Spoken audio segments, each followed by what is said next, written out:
I've decided to do a couple of videos on all the things that I have learned throughout the years and the tools that I've accumulated that help me build and maintain all the helicopters that I have in my fleet. Here's a pretty good outlay of most of the tools that I use most of the time. I've got a few things that I also use that aren't going to fit within the view here, but I'm going to go over a few of them.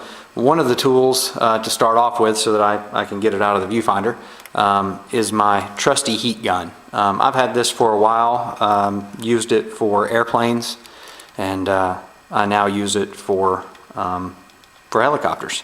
It comes in handy. Most of the time I'm using this to heat up parts and remove bearings. It is extremely handy for removing bearings. I know the wife doesn't necessarily like for me to put bearings in the oven, so I find that using this, for instance, let's say we were working on a center hub and I wanted to get this bearing out, I would usually just set it here on my bench and just heat it until it's ridiculously hot, and then usually you can just tap things out.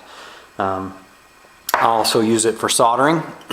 I use it for heat shrinking. For instance, we're doing some kind of electrical work, and places where there's heat shrink, you can do that. Just different things that you may need heat for. Keeps you from having to use direct heat like a torch or a lighter or something like that. The heat gun is a very valuable tool, and if you don't have one, I highly suggest you add this to your arsenal. I mean, it takes care of just about everything. It's a great tool. Next tool that I use quite a bit, if you want to call it a tool, is my air compressor. I've got an air compressor up underneath my workbench here. This is the most handy little thing ever. I've got my air attachment that I can just hook this up and do my spraying. I can spray off the helicopter, spray off my workbench, blow away dust parts, dust particle, metal shavings, spray the helicopter down with alcohol, blast off any oil or residue, dirt, things of that nature. The air compressor comes in very, very handy, and believe it or not, it might be the last thing you think about when working on helicopters, but believe it or not, I use this a lot. Another tool.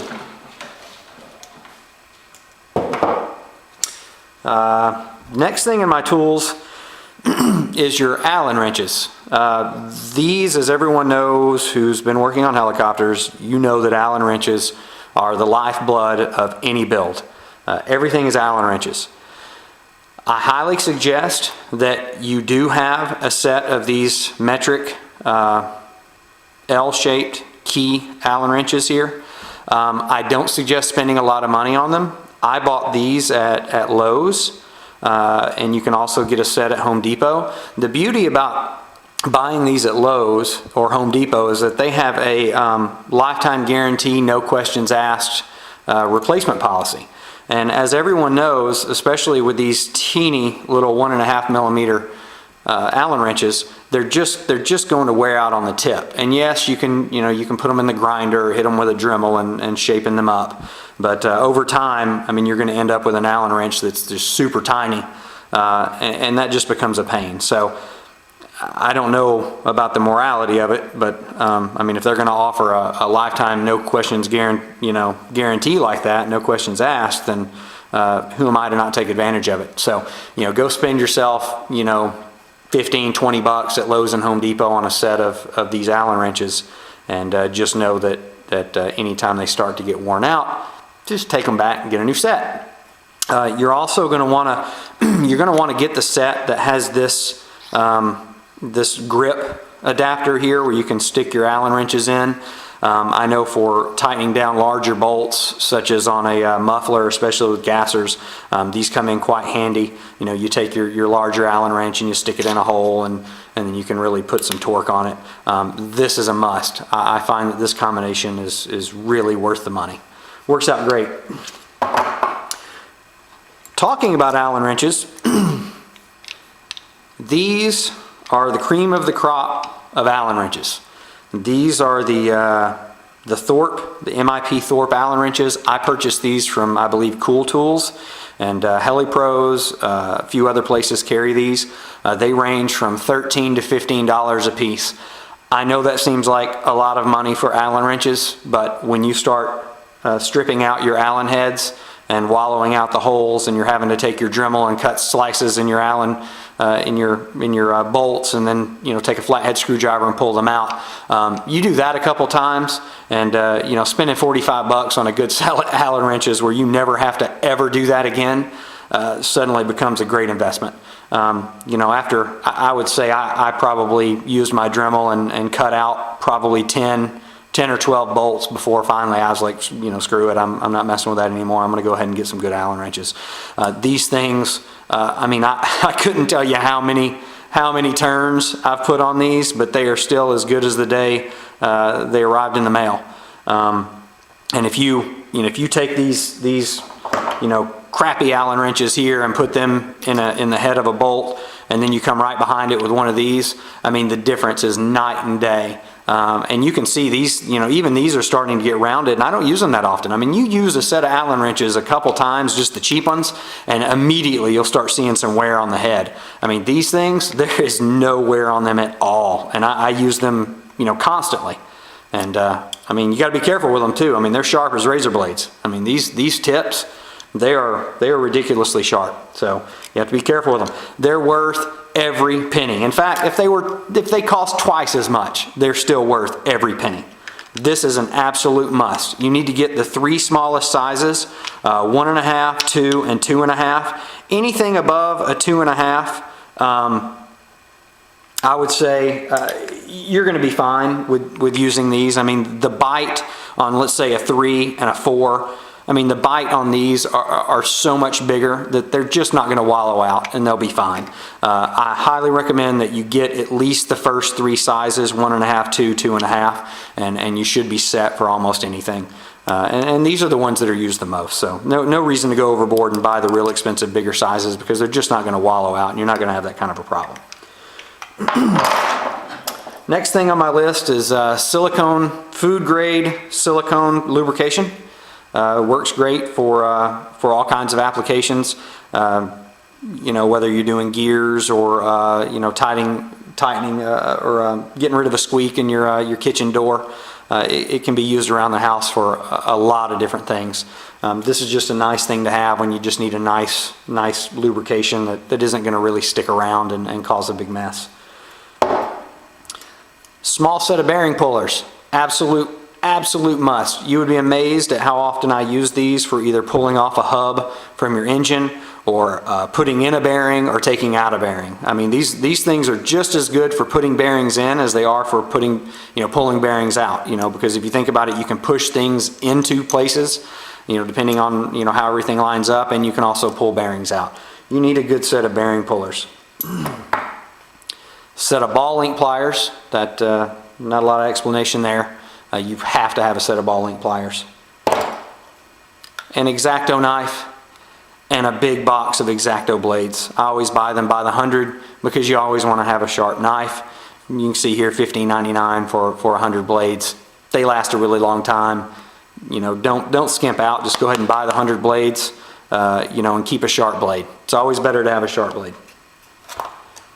A tiny set of vice grips. You always want to get the small ones. These are real good so that you don't have to use your needle nose pliers in the place of a vice grip. They all have their place. Yes, you can always use pliers. Yes, you can use needle nose pliers, but these will slip. These will not. You lock them down, you get the right amount of pressure on there. You don't have to worry about it slipping. You wind up just making a lot cleaner jobs with the vice grips versus the needle nose. Now you still need a good set of needle nose. And I would like to also make mention that you need a pair of wire cutters. I don't have my wire cutters out here because my wife lost them the other day. They were in a bag in the truck, and the bag vanished. So I lost a really good set of wire cutters. But yeah, you need an actual pair of wire snips.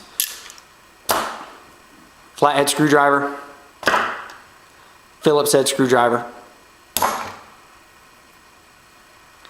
Small Phillips head screwdriver. This is probably older than I am. My grandparents owned a TV shop a long time ago before I was born. The beauty of this is it has a little magnet on the end. I had no idea where you would get one of these, and I know I'm certainly never going to part with this one. This is a great little tool. You can get in and you know, get little bolts out of the way if you know, if they happen to get somewhere where you can't get to them, and then you know, screwdriver.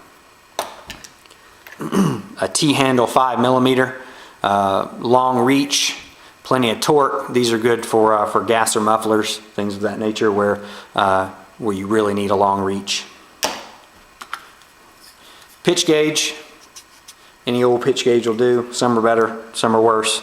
I prefer this one because it has a little bubble, helps you get things lined up a little bit easier. I think this was like 10 bucks.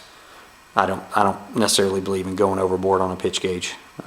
This hasn't failed me yet. A bubble, never know when you might need a bubble. Digital caliper. I guess it doesn't matter what kind of caliper you have as long as it's, you know, really high precision. This is a great caliper. It didn't cost but like 20 bucks from Lowe's. It has been a really good caliper. I have no complaints about it. A metric ruler.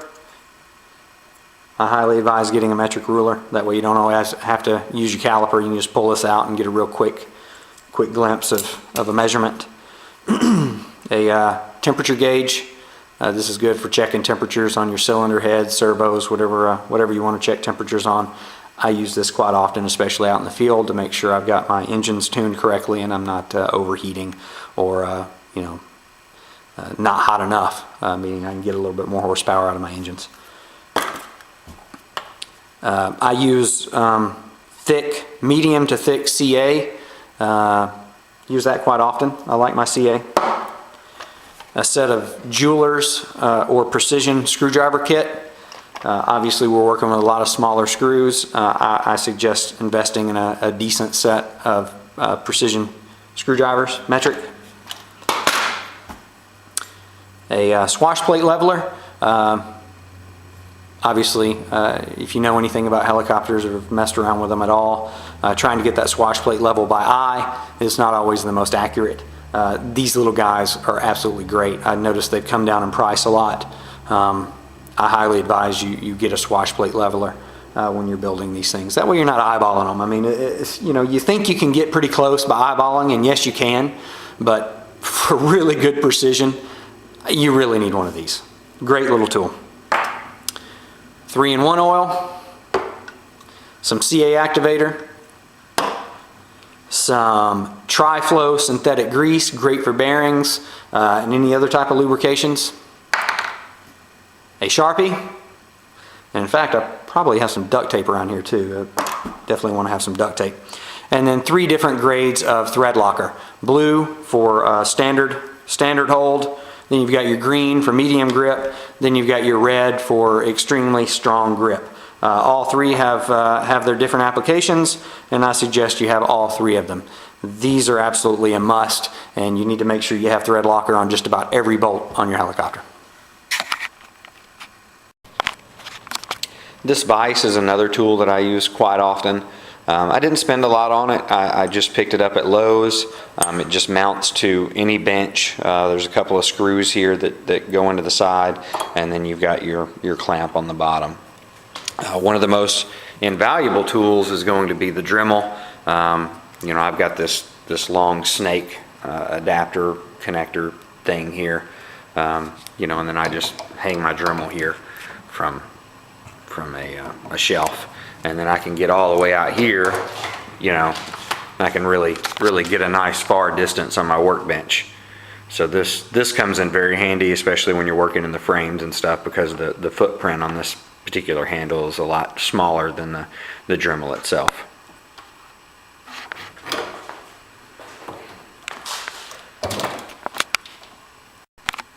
And for the bigger grinding jobs where the Dremel just doesn't do, you know, you may just need a grinder. Great for sharpening lawnmower blades and you know, any other type of grinding things that you may need. I mean, you'd be amazed at, you know, how many things you need to grind, and all of a sudden you're using the Dremel and it's like, whoa, this is a way bigger job than I thought it was going to be. And then you just step over here to the grinder and just touch it a couple times and you're done. So the grinder is really a lot better to have for certain applications where you really need to take off some metal. It's certainly not a replacement for a Dremel, but the Dremel is not a replacement for a grinder either. Each one has its place. This is the Dubro True Spin Balancer. This comes in very handy. If you're not sure if your boom is bent, or maybe a torque tube shaft is bent, or maybe a feathering shaft or a main shaft, a lot of times, you can have a little tip over or something like that, and you're just not completely sure if that shaft is bent, because by eye it looks fine, and when you spin the head it might look fine, but in all actuality you may actually have a bent shaft. So this thing right here, you just take your shaft and stick it on there and spin it, and you can visually see any type of wobble that you may have. I use this quite a bit. This is a great little handy tool to have around. I don't think it costs that much. You can get it from Tower Hobbies. It's used quite a bit just for making sure shafts are straight and not bent. And in some cases you can get things back straight. Let's say a torque tube is just barely bent, or in my case, every single time I order a torque tube, they seem to come bent in the mail. USPS has a nasty habit of taking packages and folding them in half. So, if it's just slightly bent, a lot of times you can stick your torque tube on here and spin it, and you can kind of eyeball it and bend it back into shape. And I've done that several times, and it works.